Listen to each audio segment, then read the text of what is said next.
الحمد لله نحمده ونستعينه ونستغفره ونعوذ بالله من شرور أنفسنا ومن سيئات أعمالنا من يهده الله فلا مضل له ومن يضلل فلا هادي له وأشهد أن لا إله إلا الله وحده لا شريك له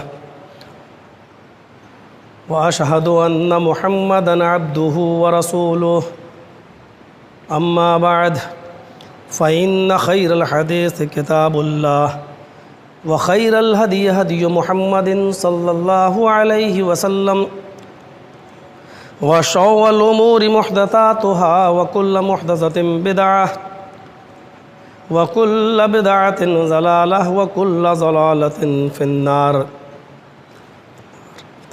أعوذ بالله من الشيطان الرجيم بسم الله الرحمن الرحيم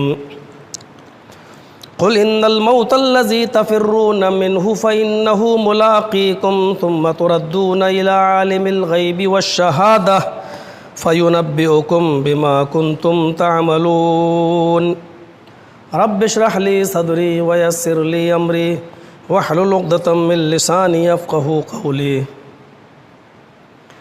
حمد و ثنا تعریف و توصیف کبریائی و بڑائی اللہ سبحانہ و تعالیٰ کے لیے لائق و سزاوار ہے جو وحدہ لا شریک ہے۔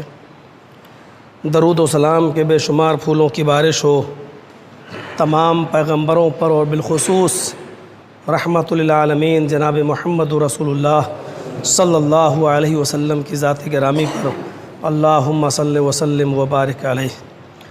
گزشتہ جمعے کو یہ بتانے کی کوشش کی گئی تھی کہ شہادت کی موت اور عام موت میں فرق ہے۔ شہادت کو زندگی سے تعبیر کیا گیا ہے اور دنیاوی موت کو موت سے تعبیر کیا گیا ہے۔ شہید کے بارے میں یہ حکم ہے کہ جو اللہ رب العالمین کی راہ میں شہید ہو جائیں، قتل کر دیے جائیں، ان کو مردہ نہ کہو۔ وَلَا تَقُولُوا لِمَنْ يُقْتَلُ فِي سَبِيلِ اللَّهِ أَمْوَاتٌ بَلْ أَحْيَاءٌ۔ ان کو مردہ کہنے کا حق نہیں ہے، وہ زندہ ہیں۔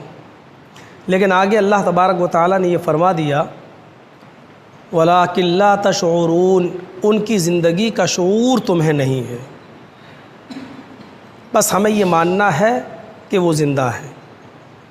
کیسے زندہ ہیں، کس حال میں ہیں، یہ کیفیت ہمیں نہیں معلوم۔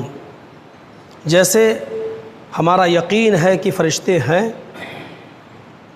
فرشتے کیسے ہیں ہمیں نہیں معلوم۔ نبی اکرم صلی اللہ علیہ وسلم کے پاس جبرائیل آتے تھے، اللہ کے نبی ان کو ان کی شکل میں دیکھتے تھے، لیکن صحابہ کرام نے ان کو ان اصلی شکل میں نہیں دیکھا۔ کبھی کسی انسان کی شکل میں آئے، کبھی کسی صحابی کی شکل میں آئے، کبھی صرف محسوس کیا کہ اللہ کے رسول صلی اللہ علیہ وسلم کے پاس وحی اتر رہی ہے لیکن دکھائی نہیں دے رہے ہیں۔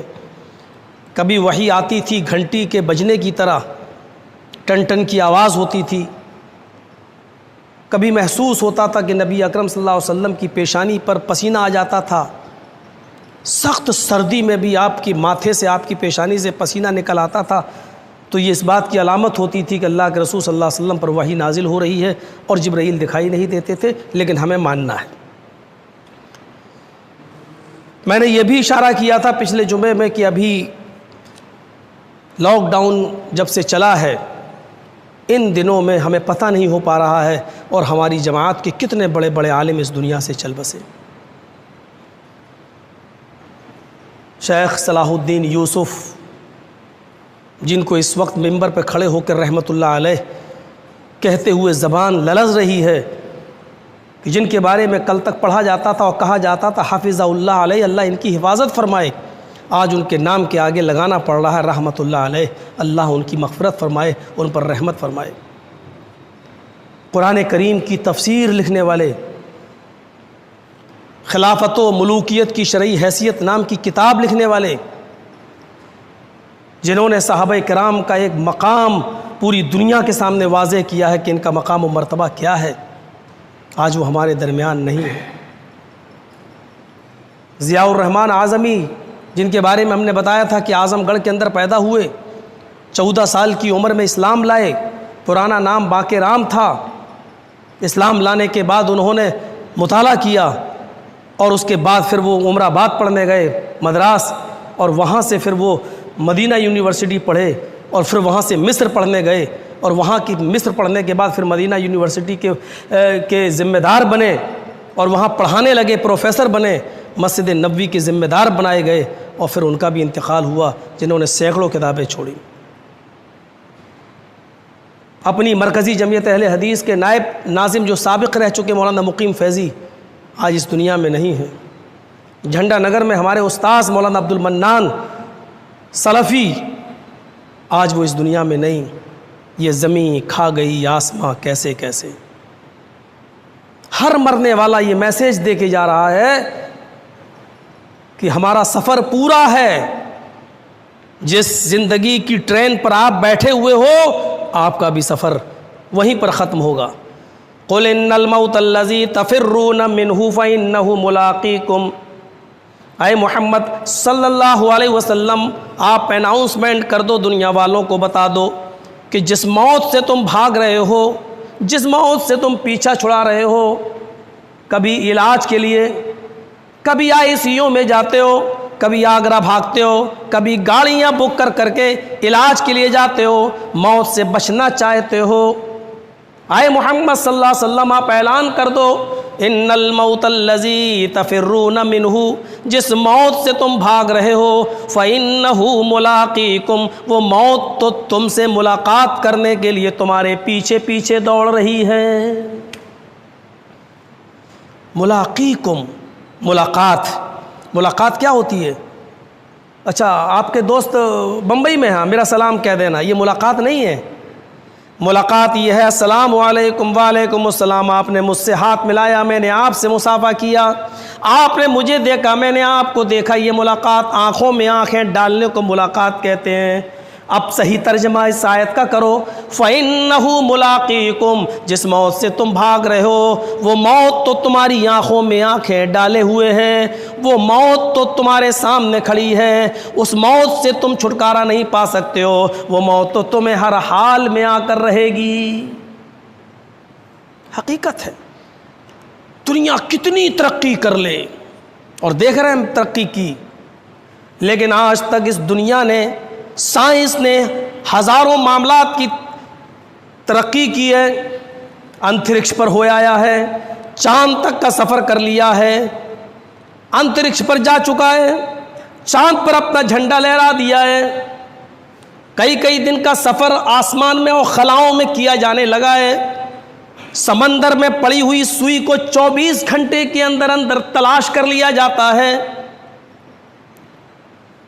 جہاز اگر سمندر میں ڈوب جائے تو اس کا ملبہ 24 گھنٹے کے اندر تلاش کر لیا جاتا ہے۔ اتنی ترقی کرنے کے باوجود سائنس آج تک اس بات کی ترقی نہیں کر پائی کہ روح کیا چیز ہے، یہ کون سی چیز ہے جو آج مجھے مولانا جرجیس ماننے پر اور منوانے پر مجبور کر رہی ہے، اور کل وہ کون سی چیز ہے جو ہمارے جسم سے نکل جائے تو دنیا ہم کو مولانا جرجیس ماننے کے لیے تیار نہیں ہے۔ آج آپ عبداللہ ہیں، عبد الرحمن ہیں، وہ کون سی چیز ہے جو آپ کو عبداللہ عبد الرحمن بنائے ہوئے ہیں، اور وہ کون سی چیز ہے جو آپ کی باڈی سے نکل جائے تو آپ عبداللہ عبد الرحمن نہیں ہیں۔ پوری زندگی آپ مکان بنانے کی کوشش کرتے ہیں، لیکن آپ کے انتقال کے بعد سب سے پہلے آپ کا وہی مکان تبدیل ہوتا ہے، اب آپ محل و کوٹھیوں میں نہیں بلکہ قبر کے اندر دفن ہیں۔ ایک بادشاہ اپنے ایک مرید کو یا اپنے چاہنے والے کو، اپنی رعایا پبلک کی، اپنی پبلک میں سے ایک آدمی کو اتھارٹی دیتا ہے کہ تم ایک گول چکر لگاؤ، شام کا سورج ڈوبنے سے پہلے اسی جگہ آ جاؤ، جتنی دور کا تم چکر لگاؤ گے اتنی جگہ ہم تمہارے نام الاٹ کر دیں گے، اتنی زمین کا ہم تمہیں مالک بنا دیں گے۔ لالچ دوڑتا ہے آدمی کے اندر، لیکن اس نے یہ شرط لگا رکھی ہے کہ شام کا سورج ڈوبنے سے پہلے پہلے آپ کو اسی جگہ آ جانا ہے اور گول گول چکر لگانا ہے۔ یہ آدمی چکر لگاتا ہے، دوڑتا ہے، ظہر کے وقت تک دوڑتا رہا، تھوڑا سا اچھی جگہ اور زمین اس کو نظر آتی ہے، اس نے سوچا کہ تھوڑا سا اور اس ایریے کو اپنے انڈر میں لے لیں۔ وہ تھوڑا سا اور چکر لگاتا ہے، 2-3 بج جاتے ہیں، تھوڑا سا اور اس کو پہاڑ اور فضائیں نظر آتی ہیں، اس نے سوچا تھوڑا سا اور چکر لگا لیا جائے تو یہ خوبصورت پہاڑ بھی ہمارے انڈر آ جائیں گے، لہٰذا وہ اور چکر لگاتا ہے۔ عصر کا وقت ہو جاتا ہے، اس کے بعد اب اس نے وہاں سے مڑنا شروع کیا۔ اب وہ سورج ڈوبنے سے پہلے پہلے اپنے مقام پر آنا چاہتا ہے، لیکن وہ دیکھ رہا ہے سورج ڈوبنے سے پہلے شاید ہی میں مشکل سے پہنچ پاؤں۔ وہ تیز دوڑ لگاتا ہے، لیکن وہ جتنی تیزی سے دوڑتا ہے اس سے زیادہ تیز رفتار سے سورج چل رہا ہے۔ بالآخر وہ سورج ڈوبنے سے پہلے پہلے نہیں آ پایا۔ اس نے دیکھا سورج بالکل غروب ہونے والا ہے اور اب ہمیں ہماری منزل پر پہنچنے میں وقت لگے گا۔ وہ وہیں گر جاتا ہے اور جیسے ہی گرتا ہے ایک نظر ڈالتا ہے، اتنی زمین و جائیداد اگر میں پہنچ جاتا تو میرے نام ہو جاتی۔ اچانک اٹیک پڑتا ہے اور وہیں پر اس کا انتقال ہو جاتا ہے۔ انتقال سے پہلے وہ کہتا ہے ہائے میرے لالچ نے میرے لالچ نے برباد کر دیا، میری حرص نے اور میرے لالچ نے مجھے برباد کر دیا۔ جو اتنی لمبی چوڑی زمین و جائیداد کا مالک بننا چاہتا تھا، جب اس کو دفن کیا جانے لگا تو بادشاہ نے کہا اے لالچی انسان، تجھے معلوم نہیں تھا بس یہی تیری زمین ہے، یہی اسی کا تو مالک ہے۔ اگر اس بات کو تو نے اپنے ذہن میں رکھا ہوتا تو اتنی بھاگ دوڑ نہ کرتا، اتنی جلدی نہیں مرتا۔ تو میرے پیارے ساتھیوں، یہی موت کا حال ہے، یہی موت کا حال۔ اللہ کے نبی صلی اللہ علیہ وسلم مدینے کی غیر آباد بستی سے گزر رہے ہیں۔ عبداللہ ابن مسعود اس حدیث کے راوی ہیں۔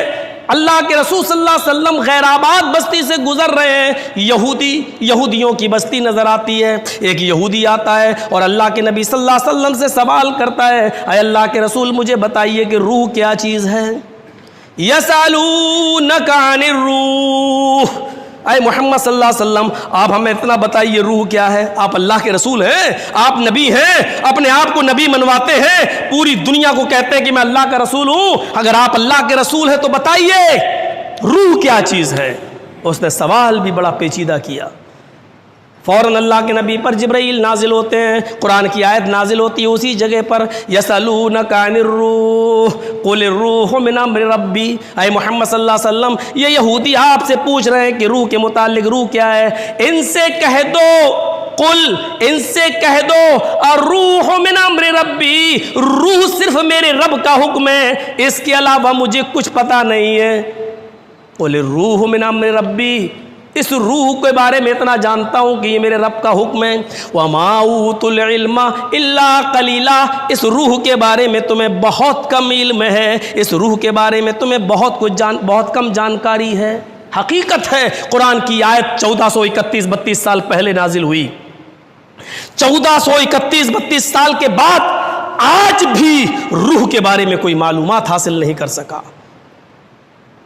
ہارٹ کا آپریشن کرنے والے، آئی سی یو میں ناک میں پمپ رکھ کر آکسیجن دے کر زندگی دینے والے، وہ بھی نہیں بتا پا رہے ہیں کہ روح کیا چیز ہے، کس حصے میں رہتی ہے، کب نکلتی ہے، کہاں چلی جاتی ہے، اور جانے کے بعد اس کا ٹھکانہ کیا ہوتا ہے۔ میرے پیارے ساتھیوں، یہی روح ہے جو ہمارے اور آپ کے اندر دوڑ رہی ہے، یہی روح ہے جو ہمیں محمد جرجیس بنائے ہوئے ہے، یہی روح ہے جو ہمیں محمد اسلم، محمد اکرم، محمد ابراہیم، عبداللہ اور عبد الرحمن بنائی ہوئی ہے۔ اور یہی روح جب نکل جاتی ہے تو ایک ڈاکٹر نہیں رہتا ہے، ایک مولوی نہیں رہتا ہے، ایک عبداللہ نہیں رہتا ہے، ایک عبد الرحمن نہیں رہتا ہے۔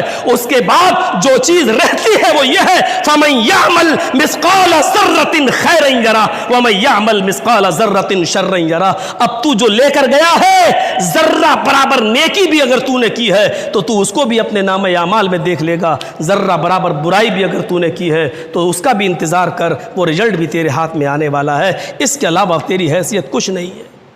میدان محشر ہے، ادھر بھی آپ کو نہیں پکارا جائے گا، کوئی سفارش کرنے والا سفارش بھی نہیں کر پائے گا، سیدھے ہوگا الیوم لا تملک نفس لنفس شیئا، آج کوئی نفس کسی نفس کی مالک نہیں ہے۔ پڑھ لو نمازیں، کتنی بھی نمازیں پڑھ لو اور سن لو آج ایک فتویٰ، چاہے کتنی تہجدیں پڑھ لو، چاہے کتنے روزے رکھ لو، چاہے کتنے حج کر لو، اگر بندوں کے معاملات صاف نہیں ہوں گے، حقوق العباد آپ کا صاف نہیں ہوگا، اللہ کی قسم آپ کی بخشش نہیں ہوگی۔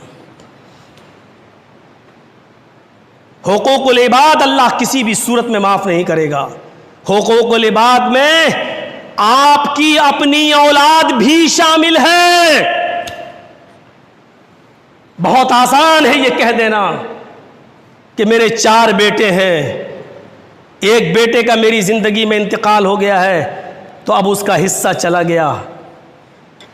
بہت آسان ہے پوتوں کو وراثت سے محروم کر دینا، کیونکہ شریعت میں بیٹے کا حق نہیں ہے، لیکن شریعت میں وصیت ہے۔ اگر باپ کی زندگی میں ایک بیٹے کا انتقال ہو گیا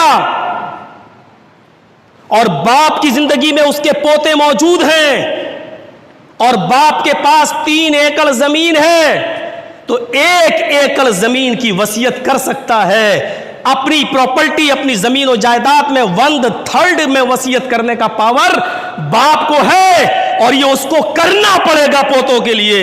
آپ چھٹکارا نہیں پا سکتے۔ آپ کی نمازیں، آپ کے روزے، آپ کی زکوٰۃ، آپ کے حج، آپ کی عبادتیں آپ کے کام نہیں آئیں گی اگر آپ نے زندگی کے اندر انصاف نہیں کیا تو۔ بہت آسان ہے، مرنے کے بعد یہ فلاں فلاں فلاں لے لے گا، نہیں، زندگی میں کر کے جاؤ، ترکہ مرنے کے بعد ہی بٹے گا، لیکن زندگی میں وصیت کر کے جاؤ کسی ایک بیٹے کو تکلیف نہ ہو۔ 1 انچ بھی زمین اگر آپ کے بیٹوں میں سے کسی کو زیادہ مل گئی، کسی کو کم، اور اس کی شکایت باقی رہی تو اللہ کی قسم آپ کی نمازیں، پھر سن لو، اس شاہی جامع مسجد کے ممبر پہ کھڑے ہو کر میں رب کو گواہ بنا کے کہتا ہوں، پھر سن لو، آپ کی نمازیں، آپ کی تہجدیں، آپ کے حج، آپ کی عبادتیں آپ کے منہ پہ مار دی جائیں گی اگر بندوں کے معاملات میں آپ پاک و صاف نہیں ہے، کیونکہ موت سے کسی کی دوستی نہیں ہے۔ یہ وہ بلا ہے جس نے محمد رسول اللہ کو بھی اپنی آغوش میں لیا ہے۔ یہ وہ بلا ہے جس نے حضرت خنسا سے اس کے بیٹے چھینے ہیں اور اس کے بھائی چھینے ہیں۔ یہ وہ بلا ہے جس نے جنگ بدر میں 14 صحابہ کی جان لی ہے، اور یہ وہ بلا ہے کہ جس نے غزوہ احد کے اندر 70 صحابہ کو اپنی آغوش میں لیا ہے۔ ہم اور آپ کون ہیں؟ ہماری اور آپ کی کوئی حیثیت نہیں ہے۔ میرے پیارے ساتھیوں، وصیتیں کریے، بیٹوں کو بٹھا لیے، زندگی میں ہی معاملے صاف کر لیجئے۔ بیٹے میرے مرنے کے بعد زندگی میں آپ بٹوارا نہیں کریں گے، زندگی میں اگر آپ کریں گے تو آپ کو برابر برابر کرنا پڑے گا۔ ایک بات اور یاد رکھیے گا، اگر آپ کی 2 بیٹیاں ہیں اور 4 بیٹے ہیں، اگر آپ زندگی میں بٹوارا کر رہے ہیں تو جتنا بیٹے کو دیں گے اتنا ہی بیٹی کو بھی دیں گے۔ بٹوارا آپ کا ترکہ آپ کے انتقال کے بعد تقسیم ہوگا۔ آپ انتقال کے بعد جب تقسیم ہوگا تو جتنا بیٹے کو ملے گا اس سے آدھا بیٹی کو۔ زندگی میں برابر برابر دینا پڑے گا، انتقال کے بعد بیٹے کا آدھا بیٹی کو۔ اس لیے معاملات پہلے صاف کر لیجئے، وصیت کر جائیے۔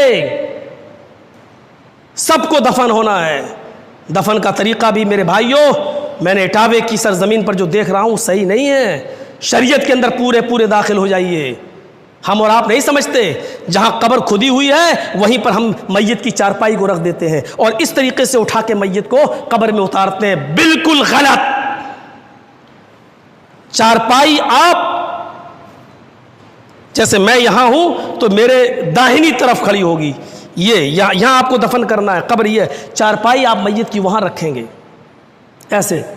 اب ظاہر ہے کہ اس کا سر ادھر ہے، میت کا پیر ادھر ہے۔ اب آپ جب قبر میں باڈی کو اتاریں گے تو آپ اس طریقے سے لائیں گے، یہ سر ہے، یہ سر اور یہ پیر ہے، آپ اس طریقے سے قبر میں لائیں گے میت کو، ایسے لائیں گے، یہ قبر ہے اور اس طریقے سے آپ لائیں گے وہاں سے پائیں تاپے کی طرف سے، اور یہاں آپ دفن کریں گے، اس طریقے سے آپ اتاریں گے، اور میت کی کروٹ پوری کی پوری داہنی ہونی چاہیے۔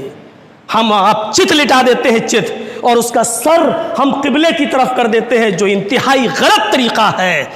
آپ سلفیہ مرکز اہل حدیث کے کسی بھی مدرسے میں جا کر آپ فتویٰ حاصل کر لیجئے، یہ میت کو دفن کرنے کا سب سے تکلیف دہ طریقہ ہے۔ میت کو پورا کا پورا داہنی کروٹ سے آپ کو دفن کرنا ہوگا، اور اس کے بعد آپ، یہ الگ بات ہے کہ کیسے کریں گے، آپ ایک ڈیلھا رکھ دیجئے سائیڈ میں، یا آپ اس سائیڈ کی دیوار سے، اس سائیڈ میں جو دیوار ہوتی ہے اس دیوار سے آپ چپکا دیں اور میت کے پوری کی پوری باڈی کو قبلے کی طرف کر دیں۔ آپ سیکھیے، جانیے، جب ہر کام آپ کر رہے ہیں شریعت کے مطابق، ہم چاہتے ہیں کہ ہمارے بھائیوں کی تدفین، ہماری بہنوں کی تدفین بھی ہو تو شریعت کے مطابق ہو۔ ادخلوا فی السلم کافہ، اسلام کے اندر ہمیں پورے کے پورے داخل ہو جانا چاہیے۔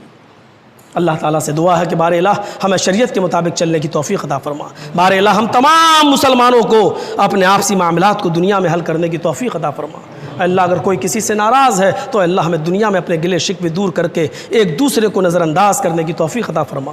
اے اللہ ہمیں ایک دوسرے سے معافی مانگنے کی توفیق عطا فرما، اور معافی جس سے مانگی جا رہی ہے اللہ اس کو بھی توفیق دے کہ وہ دنیا ہی میں اپنے معاملات صاف کر کے ایک دوسرے کو معاف کرے، اور اس دنیا سے جائے تو اللہ کو راضی خوشی جائے اور اللہ کو راضی کرتے ہوئے جائے۔ اے اللہ جب تک تو ہمیں زندہ رکھ، اسلام پہ زندہ رکھنا، اور جب ہمارا خاتمہ ہو تو ایمان پر ہمارا خاتمہ فرمانا۔ وما علینا الا البلاغ المبین، وآخر دعوانا ان الحمد للہ رب العالمین۔